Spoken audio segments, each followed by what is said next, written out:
ನಮಸ್ತೆ ಸ್ನೇಹಿತರೆ, welcome to my YouTube channel.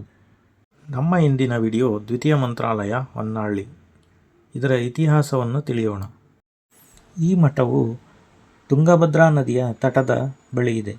ಈ ಮಠದ ಸ್ಥಾಪನೆಯು 1674 ಇಸವಿಯಲ್ಲಿ ನಡೆದಿತ್ತೆಂದು ನಂಬಲಾಗಿದೆ. ಈ ಬೃಂದಾವನದ ಸ್ಥಾಪನೆಗಾಗಿ ಮಂತ್ರಾಲಯದಿಂದ ಮೃತ್ತಿಕೆಯನ್ನು ತರಲಾಗುತ್ತಿತ್ತು. ಪ್ರತಿಷ್ಠೆಯ ಸಮಯ ತಲುಪಿದಾಗ ಮೃತ್ತಿಕೆಯು ಇನ್ನೂ ಮಠಕ್ಕೆ ಬಂದಿರಲಿಲ್ಲ. ಆಗ ಒಬ್ಬ ವೃದ್ಧ ಸನ್ಯಾಸಿ ಪವಿತ್ರ ವಸ್ತುಗಳನ್ನು ತೆಗೆದುಕೊಂಡು ಮಠದ ಗರ್ಭಗುಡಿಗೆ ಹೋಗಿ ಬಾಗಿಲು ಹಾಕಿಕೊಳ್ಳುತ್ತಾರೆ. ಎಷ್ಟು ಹೊತ್ತಾದರೂ ಬಾಗಿಲು ತೆರೆಯದ್ದನ್ನು ಗಮನಿಸಿದ ಜನರು ಬಾಗಿಲು ತೆರೆದು ನೋಡಿದಾಗ ಆ ವೃದ್ಧ ವ್ಯಕ್ತಿಯು ಅದೃಶ್ಯರಾಗಿ ಬೃಂದಾವನದ ಪ್ರತಿಷ್ಠಾಪನೆ ಆಗಿರುತ್ತದೆ. ಆ ವೃದ್ಧ ವ್ಯಕ್ತಿಯು ಬೇರ್ಯಾರೂ ಅಲ್ಲ, ಶ್ರೀ ರಾಘವೇಂದ್ರ ಸ್ವಾಮಿಗಳೇ ಎಂದು ನಂಬಲಾಗಿದೆ. ಈ ಕಾರಣದಿಂದಲೇ ಈ ಹೊನ್ನಾಳಿ ಮಠಕ್ಕೆ ದ್ವಿತೀಯ ಮಂತ್ರಾಲಯ ಎಂದು ಹೆಸರು ಬಂದಿದೆ.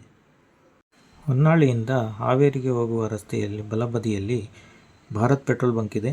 ಆ ಭಾರತ್ ಪೆಟ್ರೋಲ್ ಬಂಕ್ ಪಕ್ಕದಲ್ಲೇ ಒಂದು ಕಮಾನ್ ಇದೆ. ಆ ಕಮಾನ್ ಒಳಗಡೆ ಹೋದರೆ ರೈಟ್ ಸೈಡ್ ಮಂತ್ರಾಲಯ, ದ್ವಿತೀಯ ಮಂತ್ರಾಲಯ ಹೊನ್ನಾಳಿ ಮಠ ಇರುವುದು. ಸುತ್ತಮುತ್ತಲಿನ ಸುಂದರವಾದ ಮನೆಗಳ ಜೊತೆ ಪರಿಸರವು ಚೆನ್ನಾಗಿ ಕಾಣುತ್ತದೆ.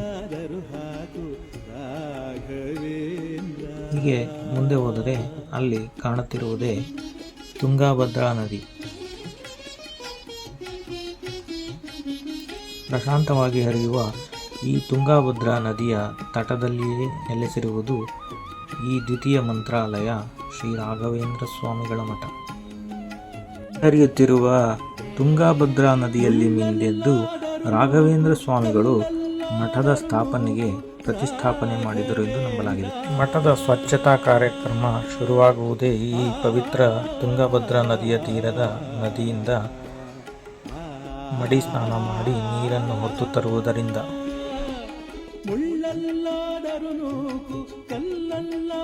ಮಠದ ಬಲಬದಿಯಲ್ಲಿ ಬೃಂದಾವನ ತುಳಸಿ ಕಟ್ಟೆ, ಮಠದ ಎದುರಿಗೆ ಮುಖ್ಯ ಪ್ರಾಣ ದೇವರಾದ ಆಂಜನೇಯ ಸ್ವಾಮಿ ದೇವರಾಗಿದೆ. ಮಠದ ಎಡಬದಿಗೆ ಪ್ರಸನ್ನ ಕೇಶವ ದೇವರ ದೇವಸ್ಥಾನವಿದೆ. ಪ್ರಸನ್ನ ಕೇಶವ ದೇವರ ಸುಂದರ ಮೂರ್ತಿ. ಮಠದ ಹೊರನೋಟ. ಮಠದ ಒಳಗೆ ಹೋದಾಗ ಬೃಂದಾವನದ ಮೇಲಿರುವ ನರಸಿಂಹಸ್ವಾಮಿಗೆ ಜಲಾಭಿಷೇಕ ನಡೆಯುತ್ತಿದೆ. ಗರ್ಭಗುಡಿಯ ಇಲ್ಲಿರುವ ಮೂಲ ಬೃಂದಾವನ ನೋಡ್ತಾ ಇದ್ದೀನಿ.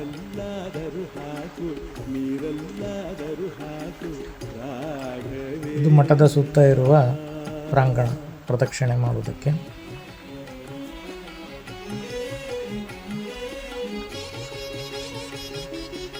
ಈ ದೇವಾಲಯವು ನೋಡುವುದಾದರೆ ಒಂದು ತೊಟ್ಟಿ ಮನೆಯ ಥರ ಇದೆ. ಸುತ್ತ ಹಂಚಿನ ಹೊದಿಕೆ, ಮಧ್ಯದಲ್ಲಿ ಸ್ವಲ್ಪ ಜಾಗ ಇದೆ ನೀರು ಬೀಳೋದಕ್ಕೆ, ಮತ್ತು ಮಧ್ಯದಲ್ಲಿ ಗರ್ಭಗುಡಿ ಇರೋದು. ಅಲ್ಲಿ ಏನೋ ಹೋಮ ಮಾಡಿದ್ರು, ಆ ಹೋಮದ ಕುಂಡ ಇದು.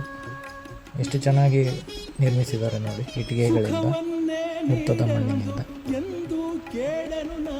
ಪಕ್ಷಿ ರೀತಿಯಲ್ಲಿ ಡಿಸೈನ್ ಮಾಡಿದರು.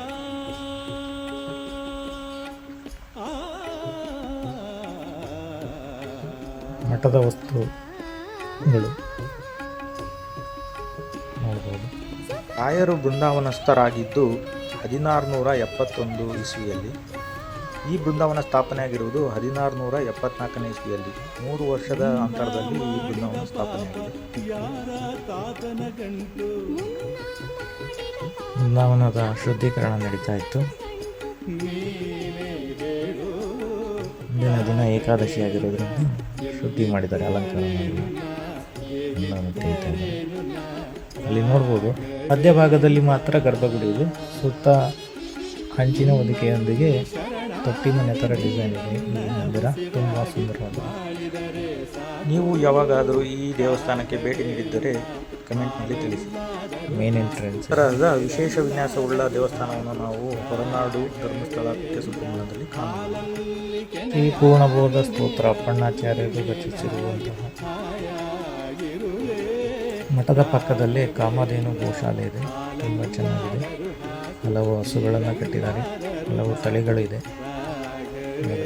ನೋಡ್ಬೋದು ಕರುಗಳು, ಹಸುಗಳು ಎಲ್ಲ ಮೇವು ಮೇಯ್ತಾ ಇರೋದು.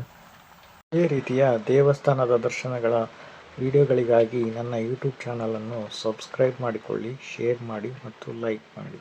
ಧನ್ಯವಾದಗಳು.